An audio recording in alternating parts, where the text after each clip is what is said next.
So good evening aspirants, good evening to one and all, good evening. या AP अकॅडमीच्या online प्लॅटफॉर्मवरती तुमचं सर्वांचं स्वागत आहे. एस्पायरंट्स, आज आपण या आजच्या ड्रग इन्स्पेक्टर सिरीजमध्ये नवीन टॉपिकची सुरुवात करत आहोत. त्यातील पहिला पॉइंट आहे molarity. So molarity, then second point आहे मोलॅरिटी आणि तिसरा पॉइंट असतो टोनिसिटी. सो आता पहिली आहे ऑस्मोलॅरिटी. तर हे असतं number of concentration of solute.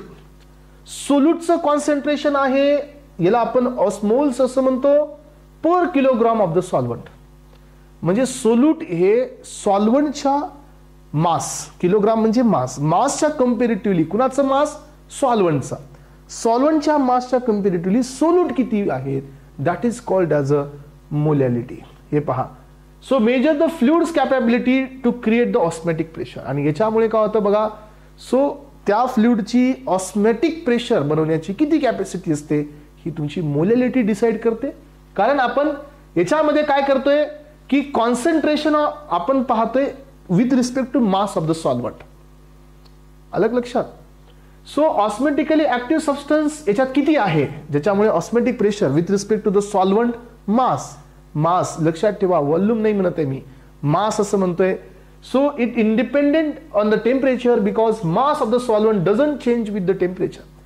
ही जी ऑस्मोलॅरिटी असते ही टेम्परेचरवरती डिपेंडेंट नसते. टेम्परेचर कमी जास्त झालं तर त्या सॉल्व्हंटचा मास बदलत नसतो. अलग लक्षात. यानंतर पहा, focus on the concentration relative to the mass of the solvent. याचा जो मेन फोकस आहे तो concentration of solute with respect to mass of the solvent वरती आहे. सो यामध्ये याचं युनिट असतं so MOSM, that is the millimoles. So milli osmoles per KG. लक्षात, याचं युनिट पहा मिली ऑस्मोल्स पर केजी आहे. आता यानंतर आहे ऑस्मोलॅरिटी. ऑस्मोलॅरिटी पण काय आहे? Concentration of solute with respect to the volume of solvent, not a mass. There is a difference. Volume of solvent, right? So as per number of particles or osmoles per liter of the solvent solution, the temperature dependent phenomenon आहे. कारण जो volume असतो तुमच्या सॉल्व्हंटचा तो temperature वरती depend असतो. So solution change with the temperature change. Focus on the concentration relative to the volume of solvent. Concentration with respect to volume, concentration with respect to mass, ह्या दोघांमध्ये फरक आहे. हे आहे पहा मिली ऑस्मोल्स पर लिटर. ते काय होतं? Milli osmoles per KG. इथे सगळ्यांच्या लक्षात ऑस्मोलॅरिटी अँड ऑस्मोलॅरिटी यामधला डिफरन्स.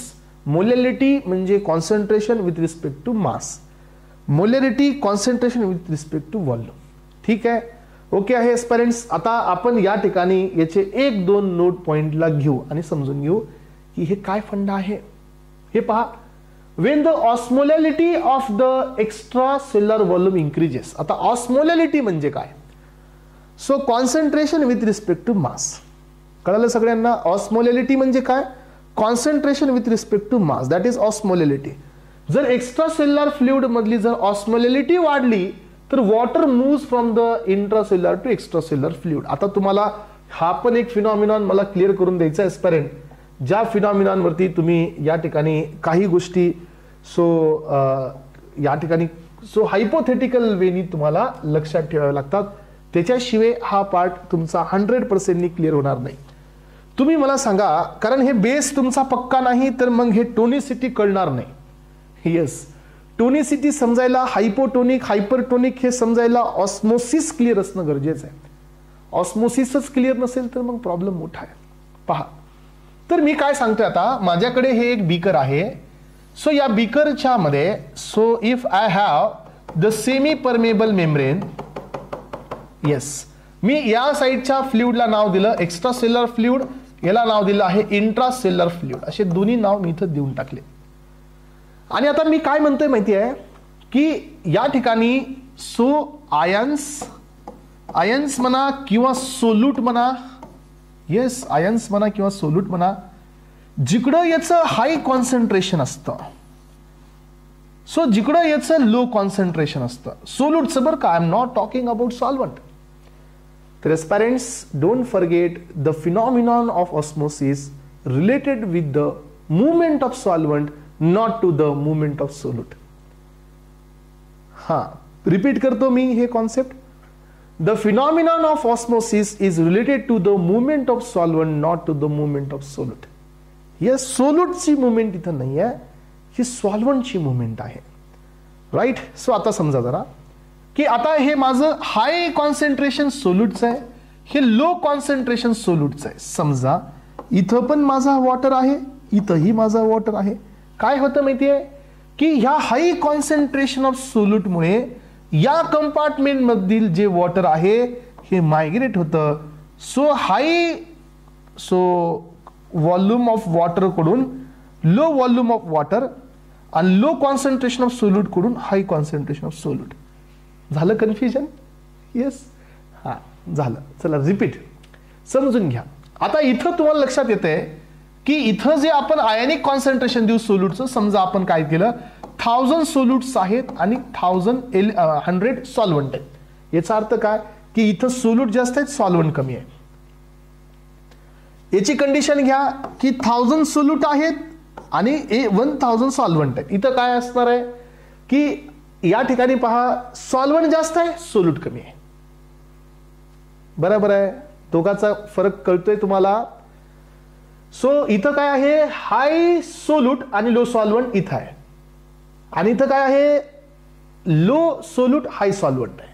मग आता काय होतं की इथं हाय कॉन्सन्ट्रेशन सोल्यूटचं आहे आणि ह्या हाय कॉन्सन्ट्रेशन कडे हे सॉल्व्हंट मायग्रेट करतं आणि हे क्रॉस करत असतं semi permeable membrane, and this phenomenon is called osmosis. Osmosis is nothing but the migration of solvent from low solute concentration to the high solute concentration, and high solvent to low solvent.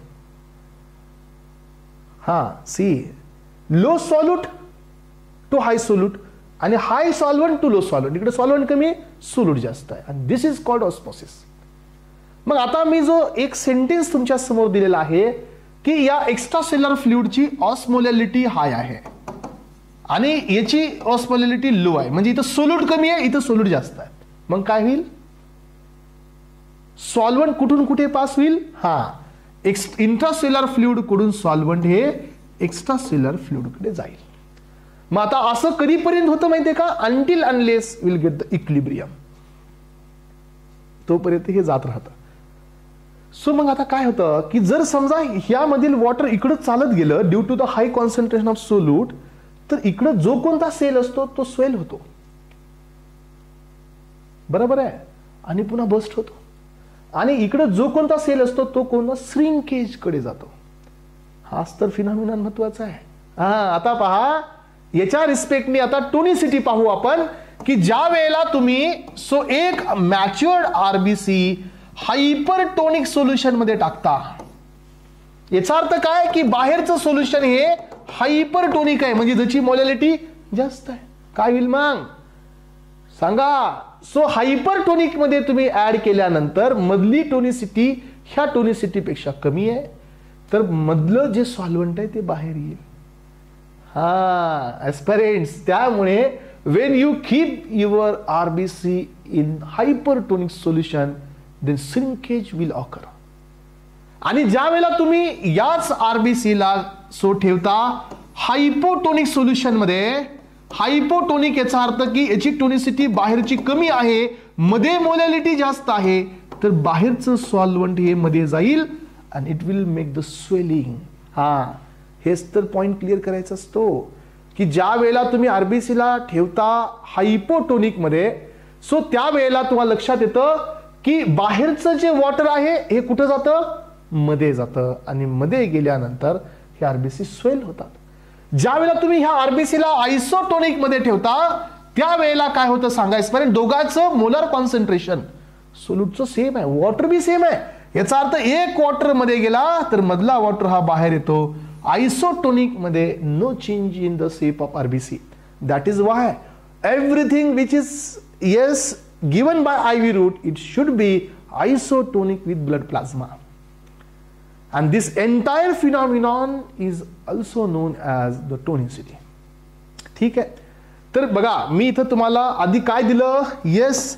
So मी इथं तुम्हाला या ठिकाणी movement दिली वॉटरची. या बेसिसवरती मी तुम्हाला घेऊन चाललोय. मी तुम्हाला आधी पण सांगितलं, आधी मी थोडासा बेस देणार, नंतर तुम्ही याला समजून घेणार. सो एस्पायरंट्स तुम्ही पाठ नका करून जाऊ. मगप कराल तर काय होईल, पेपरमध्ये हे कन्फ्युजन होईल की नेमकं काय. आता पाहू आपण. सो जर एक्स्ट्रा सेल्युलर फ्लुइडची मोलॅलिटी जास्त असेल तर काय होणार, इंट्रासेल्युलर मधलं वॉटर एक्स्ट्रा मध्ये येणार. पहा, water moves from extracellular intracellular fluid to extracellular. When the osmolarity decreases in the extracellular fluid तर काय होणार, जे एक्स्ट्रासेल्युलर मध्ये वॉटर आहे ते इंट्रामध्ये जाणार. हे पहा, एक्स्ट्रासेल्युलर टू एक्स्ट्रासेल्युलर जाणार. हे मुवमेंट ही तोपर्यंत कंटिन्यू होणार until the osmolarity equilibrium will occur. दोघांमध्ये जोपर्यंत समानता येणार नाही तोपर्यंत हा बिझनेस चालूच राहणार. अलग लक्षात.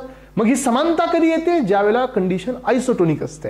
ठीक आहे, चला तर एस्पायरंट्स यामध्ये आता पहिला पॉइंट आला, टोनिसिटी म्हणजे काय.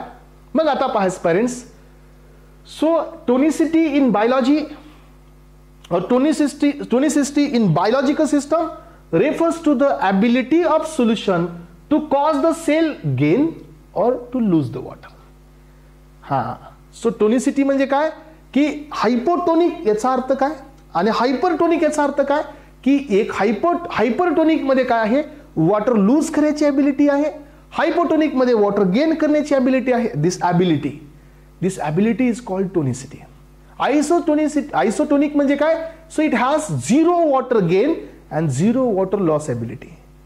And this phenomenon is called as a tonicity. The movement of water, so in between the fluid compartments, दोन मध्ये जे मुवमेंट होणार आहे, वॉटर गेन वॉटर लूज होणार आहे, this entire phenomenon is called as a tonicity.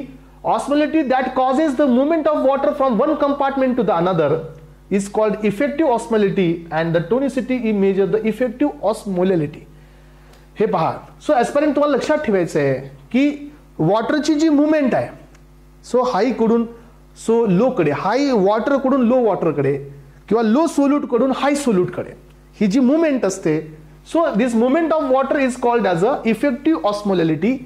आणि tonicity measure the effective osmolality. आणि tonicity ही ऑस्मोलॅलिटी major करते, म्हणजे किती वॉटर जातोय, दॅट इज टोनिसिटी. आणि वॉटर जाते, दॅट इज इफेक्टिव्ह ऑस्मोलॅलिटी.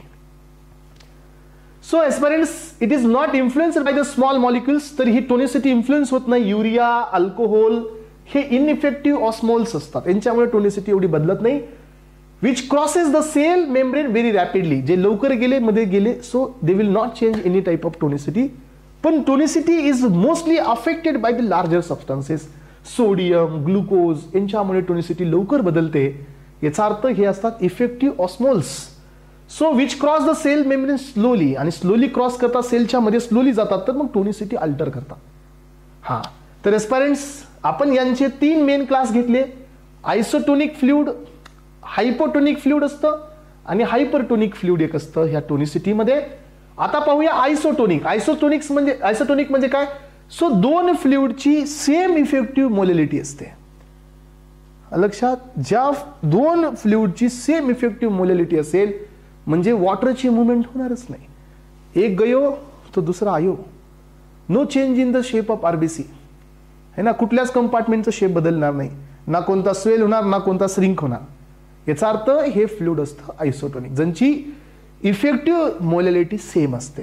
हे पहा, so which has the same effective molality of the body fluids is called isotonic fluid. Red blood cells और other cell placed in the isotonic solution. So जसं की normal solution आहे, neither gain और nor lose the water by osmosis. Water घेतलंही जात नाही, loose बी होत नाही. आपल्याला माहिती आहे 0.9% sodium chloride equivalence to the isotonicity and 5% glucose solution, that is dextrose, that is also equivalent to the isotonicity. हायपरटोनिसिटी म्हणजे काय की एका कंपार्टमेंटची सो इफेक्टिव्ह मोलॅलिटी जास्त आहे दुसऱ्या कंपार्टमेंटपेक्षा. मग काय होणार की ज्याच्यामध्ये ऑस्मोलॅलिटी कमी आहे तिथलं सॉल्व्हंट कुठे येणार, बाहेरच्या कंपार्टमेंटमध्ये येणार. Yes, so osmolality is greater, effective osmolality greater than the body fluids is called as a hypertonic solution. जे सोल्युशन आपण देणार आहोत बाहेरून ते जर आपल्या बॉडी फ्लुइडच्या ऑस्मोलॅरिटीपेक्षा जास्त असेल तर that solution is called hypertonic fluid. When the RBC is placed in hypertonic solution, water moves out of the cells. बघा मी हेच शिकवलं तुम्हाला. मधून वॉटर हे बाहेर येणार कुठून, आरबीसी मधून. काय येणार, कारण ह्या वॉटरला फोर्स लागणार आहे, कुणाचा? ऑस्मोसिसचा. High concentration of water to the low concentration of water, और low concentration of solute to the high concentration solute. हे वॉटर मूव्ह होणार आहे आणि आरबीसी हे बिकम काय होतील? श्रिंक. आणि याला नाव द्यायचं एक्झो ऑस्मोसिस, कारण मधलं वॉटर बाहेर येतंय. So resulting in the shrinkage of RBC, that is called crenation. आणि एक्झाम्पल आहे 2% सोडियम क्लोराईड. पहा, जास्त सोडियम क्लोराईड वाला पण दिलं की असं होऊ शकतं, आरबीसी हे श्रिंक होतील. यानंतर हायपोटोनिक सोल्युशन म्हणजे काय? ज्यावेळेला आपण जे सोल्युशन देत आहोत हे बॉडीच्या इफेक्टिव्ह ऑस्मोलिटीपेक्षा त्याची ऑस्मोलिटी कमी असेल तर that is called hypotonic solution. आणि ज्यावेळेला तुम्ही या सोल्युशन मध्ये आरबीसी तुम्ही ठेवाल, when you place the red blood cells in the hypotonic solution, water will come inside the cell. water हे सेलच्या मध्ये जाईल आणि they will make the endosmosis, आणि त्यामुळे स्वेल होतील आरबीसी, आणि स्वेलिंग जास्त झाल्यानंतर ते होतील रप्चर होतील, तर दॅट इज कॉल्ड हिमोलायसिस. हिमोलायसिस होणार, आरबीसीचं ब्रेकिंग होणार. एक्झाम्पल आहे 0.3% सोडियम क्लोराईड, 0.9% कमीत कमी आयसोटोनिक असतं. याच्या कमी दिलं की हायपो, याच्यात जास्त दिलं तर हायपर. तर एस्पायरंट तुमच्या समोर एक डायग्राम आहे बघा, मी दिलेली आहे. सो हायपरटोनिक मधून मधील वॉटर बाहेर येते, आयसोटोनिक मध्ये एक्सचेंज इक्वल आहे, आणि हायपोटोनिक मधून बाहेरचं वॉटर मध्ये जात आहे. डोंट गेट कन्फ्युज्ड, कारण आता हे सगळं झालेलं आहे. मला वाटतं की या फिनॉमिनॉनला आपण जबरदस्त पद्धतीने क्लिअर केलेलं आहे. ओके, तर एस्पायरंट्स ऑस्मोलॅरिटी आणि टोनिसिटी ह्या 3 कॉन्सेप्ट क्लिअर झाले असतील तर आता आपण पुढे चाललेलो आहोत नेक्स्ट पॉइंटकडे. That is called dehydration. Simple phenomenon आहे एस्पिरंट्स, मला याच्यात काही जास्त घ्यायचं नाही. So I wanted to take only one class which I feel की हा क्लास थोडा महत्वाचा आहे. डिहायड्रेशन म्हणजे काय असतं की excessive loss of water from the body, याला आपण डिहायड्रेशन म्हणतो. Body requires the amount of fluid, so जे आपण घेतो नॉर्मल फंक्शनिंगसाठी दररोज आपण 2 ते 3 लिटर घ्यायला पाहिजे. तसं तर 2800 ml हा आपला ॲक्युरेट व्हॉल्यूम असतो जो आपण इनटेक करायला पाहिजे वॉटरचा. सो याचे क्लासिफिकेशन थोडे महत्वाचे आहेत म्हणून आपण घेतलं mild dehydration, moderate dehydration, severe dehydration. याच्यामध्ये मला काय जास्त महत्वाचं वाटतं, याच्यामध्ये मला वाटतं की किती % वॉटर लॉस आहे. इथं 5% लॉस आहे, इथं 15% लॉस डिहायड्रेशन आहे, इथं 10% डिहायड्रेशन आहे सॉरी, आणि इथं 15% डिहायड्रेशन आहे. आणि एवढंच मला इथं जरा जास्त महत्वाचं वाटतं एस्पिरंट. आणि यानंतर पहा सिव्हिअर डिहायड्रेशन मेन आहे. याला तुम्हाला वापस रिप्लेस करण्यासाठी तुम्हाला ट्रीटमेंट द्यावी लागते. आयसोटोनिक डिहायड्रेशन तुम्ही वॉटर तर देऊ शकता एस्पिरंट्स, isotonic dehydration, hypertonic sorry. So यामध्ये सिव्हिअर डिहायड्रेशनचे पुन्हा 3 क्लास आहेत. अलग लक्षात हेही क्लास थोडासा महत्वाचा आहे. बघा यामध्ये काय झालं, so the loss of water, that is dehydration, is classified into 3 types: isotonic dehydration, hypertonic dehydration आणि hypotonic dehydration. What it is बघा, balanced loss of water and sodium. जर समजा तुमच्या बॉडी मधून सोडियम बी गेले आणि वॉटर बी गेला, 100 मोल्स ऑफ सोडियम गेले आणि 100 मोल्स ऑफ वॉटर बी गेले. याचा अर्थ काय की दोन्हीही गेल्यामुळे जो डिहायड्रेशन झाले ते आयसोटोनिक आहे. मग तुम्हाला इथं दोघांची गरज आहे, तुम्हाला दोन्हीही द्यावे लागतील सप्लाय करताना, ह्याची ट्रीटमेंट देताना. हायपरटोनिक डिहायड्रेशन म्हणजे काय, सो हायपरटोनिक डिहायड्रेशन म्हणजे काय की जिथं तुम्ही लॉस ऑफ वॉटरचं जास्त झालेलं आहे, बॉडीमध्ये लॉस वॉटरच्या जास्त झाल्यामुळे काय झालं, सोल्यूटचं कॉन्सन्ट्रेशन वाढलं आणि our body fluid is become a hypertonic. कळते का, ज्या बॉडीमध्ये वॉटरचा जास्त लॉस झाला आणि वॉटरचा जास्त लॉस झाला पण आयन्सचा लॉस झाला नाही, तर त्याच्या बॉडीमध्ये त्या प्रकारच्या डिहायड्रेशनला आपण नाव देतो हायपरटोनिक डिहायड्रेशन. मग याचं डिहायड्रेशन आपण कसं सॉल्व्ह करू शकतो, तुम्हाला या केसमध्ये साल्ट द्यायची गरज नाही, तुम्ही फक्त काय द्या, वॉटर द्या बस, कारण फक्त सॉल्व्हंट लॉस झाले, सोल्यूट आहे. आणि हायपोटोनिक डिहायड्रेशनचा अर्थ काय पर्यंत जिथं वॉटरचा लॉस नाही झाला पण कमी झाला, सोडियमचा लॉस जास्त झालेला आहे, तर that is what the hypotonic dehydration. म्हणजे काय, इथं जो लॉस झालाय तो सोडियमचा जास्त आहे दॅन द वॉटर. मग याला तुम्ही नुसतं वॉटर देऊन चालणार नाही, तुम्हाला याला वॉटर सोबत ORS बी द्यावं लागेल. याची रिप्लेसमेंट तुम्हाला ORS नी करावं लागेल, कारण का नुसतं वॉटरनी ही रिप्लेसमेंट होणार नाही. मग आता याची ट्रीटमेंट काय की तुम्ही वॉटरला जास्त द्या, इनटेक वाढवा. इफेक्टिव्ह ट्रीटमेंट आहे तुम्हाला rehydration, oral rehydration therapy, that is ORS. So तुम्ही देऊ शकता अनहायड्रेस ग्लुकोज. WHO ने हा फॉर्म्युला डिझाईन केलेला आहे. ग्लुकोज आहे, sodium chloride, potassium chloride, trisodium citrate, हे याच्यातले मेन कॉम्पोनंट्स असतात, हे द्या. इंट्राव्हेनस ऍडमिनिस्ट्रेशन देऊ शकता तुम्ही इलेक्ट्रोलाइटचं, ज्याला तुम्हाला वाटलं की गरज असेल तर देऊ शकता एस्पायरंट्स. आणि यानंतर आता आपण चाललेले आहोत सो रिहायड्रेशन, ओव्हर हायड्रेशनकडे. तुम्ही फक्त वॉटर हे देणं इफेक्टिव्ह नाही आहे. कधी दोन केसमध्ये, आयसोटोनिक मध्ये पण फक्त वॉटर नाही देऊ शकत आणि हायपोटोनिक मध्ये पण फक्त वॉटर नाही देऊ शकत. सॉरी, हायपोटोनिक मध्ये फक्त वॉटर द्या तर थेरपी होऊन जाईल, कारण का सोडियम लॉस झालाच नव्हता. आणि आता लास्ट बीट आहे यामध्ये, and that is what the over hydration. याचा अर्थ की एक्सेसिव्ह इनटेक ऑफ वॉटर हे पण प्रॉब्लेमॅटिक आहे. सो वॉटर इंटॉक्सिकेशन म्हणजे काय, वॉटरची टॉक्सिसिटी झालेली आहे, characterised by great increase in the water content of the body.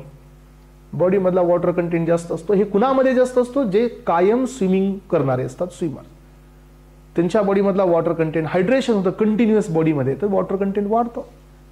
So एस्पायरंट्स, so याच्यामुळे ओव्हर हायड्रेशन होतं, हायपर हायड्रेशन किंवा वॉटर पॉइझनिंग, वॉटर इंटॉक्सिकेशन, असे याला वेगवेगळे नाव आहेत. सो मग याचे रिझन्स काय बघा. मग ह्याच्यामुळे काय होणार आहे, आपल्या बॉडीमधलं वॉटर कंटेंट वाढलं तर लोड कुणावर वाढतो, हार्टवर. हार्ट पंपिंग प्रॉपर नाही होणार, हार्ट फेल्युअर होण्याचे चान्सेस येणार. सो रिनल डिसऑर्डर वाढणार, कारण किडनीला फिल्टर जास्त करावं लागणार आहे. Hyper secretion of antidiuretic in case of the syndrome of inappropriate hyper secretion of antidiuretic hormone. So आपल्या बॉडीमध्ये अँटीडायरेटिक हॉर्मोन जास्त वाढणार. याच्यामुळे काय होणार की बॉडीमधलं जे लॉस आहे ते होणारच नाही. अँटीडायरेटिकचं काम असतं रिअब्झॉर्प्शन वाढवा, एक्सक्रिशन कमी करा. ह्याच्यामुळे पण बॉडीमध्ये काय होऊ शकतं, सो एक्सेसिव्ह अमाऊंट वाढू शकतो. इंट्राव्हेनस ऍडमिनिस्ट्रेशन जर तुम्ही केलं, सलाईन सोल्युशन समजा तुम्ही जास्त घेतले, तरी पण ओव्हर हायड्रेशन होऊ शकतं. Filtration mechanism of kidney is under developed. जर एखाद्याची किडनी प्रॉपर काम करत नसेल तर एक्सक्रिशन होणार नाही. एक्सक्रिशन होणार नाही तर वापस त्याच्यात काय वाढलं, बॉडीतला व्हॉल्यूम वाढला आणि याच्यामुळे हे इंटॉक्सिकेशन होतं. मग आता एस्पिरंट्स, याची आपल्याला ट्रीटमेंट कशी द्यावं लागेल सांगा. हे बघा, स्विमिंग प्रॅक्टिसमध्ये असणारे त्यांच्यासाठी हे जास्त असतं. Nausea, vomiting, delirium, seizure, coma हे याचे सिम्पटम्स असतात. आणि ट्रीटमेंट देण्यासाठी तुम्हाला पहिल्यांदा द्यावं लागेल डायरेटिक्स. सो डायरेटिक्स हे कोण असतात सांगा.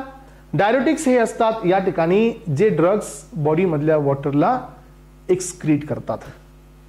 येस, तर इन्क्रीज करतात द फ्लो ऑफ युरिन, त्यांना म्हणायचं डायरेटिक्स, ते द्या. त्यानंतर अँटी डायरेटिक हॉर्मोन्स हा ब्लॉकर्स करा, अँटी डायरेटिक अँटागोनिस्ट द्या, त्याच्यामुळे तर रिअब्झॉर्प्शन झालंय, त्यालाही ब्लॉक करू आपण. ओके, तर अशा प्रकारे तर एस्पायरंट्स आपण या ठिकाणी या टॉपिकला क्लिअर केलेला आहे 100%. ओके, चलो, thank you so much aspirants, have a nice day.